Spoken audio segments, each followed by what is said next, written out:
I think one of the biggest things we don't talk about enough when it comes to happiness is that sometimes you actually have to plan for your happiness. We spend so much time planning for work, planning for bills, planning for our children, planning vacations, planning what we're going to buy. How many of us are actually sitting down and thinking, what do I want my life to feel like? My life, I honestly can say my life didn't feel, I don't know the word, it didn't feel like life until I started planning what I wanted my life to feel like. And what kind of woman do I want to be 6 months from now? What kind of environment do I want to live in? Like, I didn't start living life until I started asking those questions and putting it on my mood boards and vision boards. And I actually started embodying it.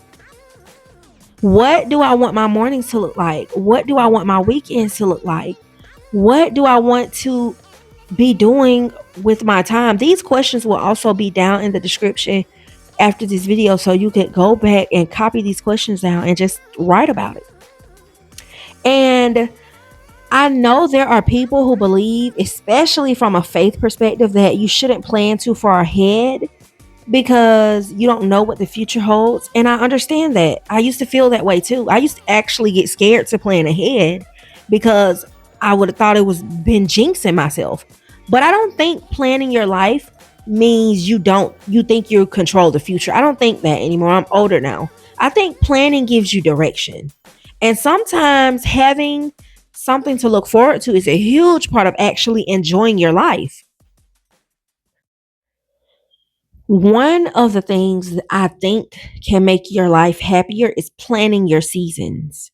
Your life doesn't have to look the same all year long. And I'm just wondering, like, I have so much empathy for the generations ahead of us that really didn't know. A lot of older people did know. They did plan their seasons, but a lot didn't. And your life doesn't have to look the same all year round. You can have a fitness season, you can have a financial season, you can have a travel season, you can have a career season. You can have a season where you're focused on your home. You can have a season where you're trying to get yourself back together. And I think there's something really exciting about saying, okay, this is what I'm working toward next. Because when you have no idea where you're going, life can start to feel like one long routine. Wake up, work, come home, scroll, go to bed, repeat. And then you look up and another year has passed. Planning interrupts that. And I'm not talking about planning every single second of your life. I'm talking about giving yourself things to anticipate. Maybe you're planning a new workout routine. Maybe you're planning a vacation or you're saving for an apartment. Maybe you're redecorating your room. Maybe you're planning to start a new hobby. Maybe you're planning a career change. Maybe you're even planning your next aesthetic or archetype. And I actually love this one because sometimes you need something that makes you excited about becoming the next version of yourself.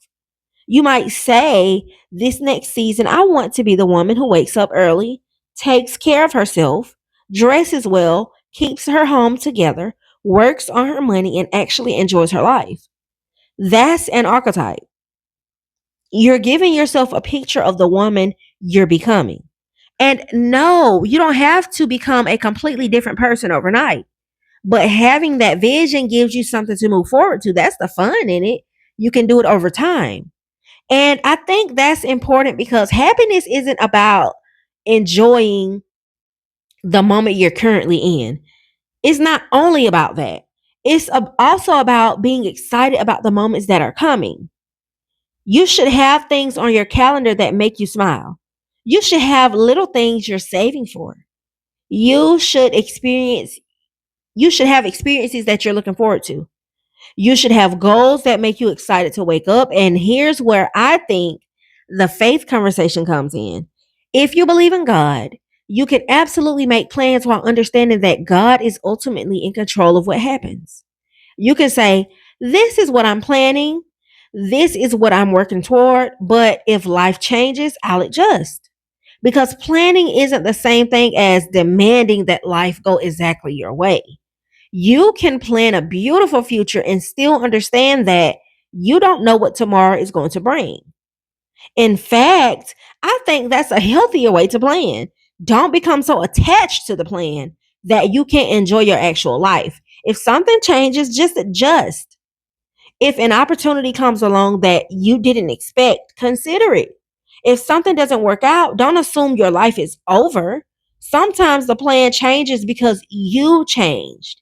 And sometimes the life you thought you wanted isn't even the life you want anymore. That's okay too. Another thing I think contributes to happiness is creating an environment that supports the life you want. If you want peace, your environment should have some peace in it. If you want to read more, put books where you can actually see them.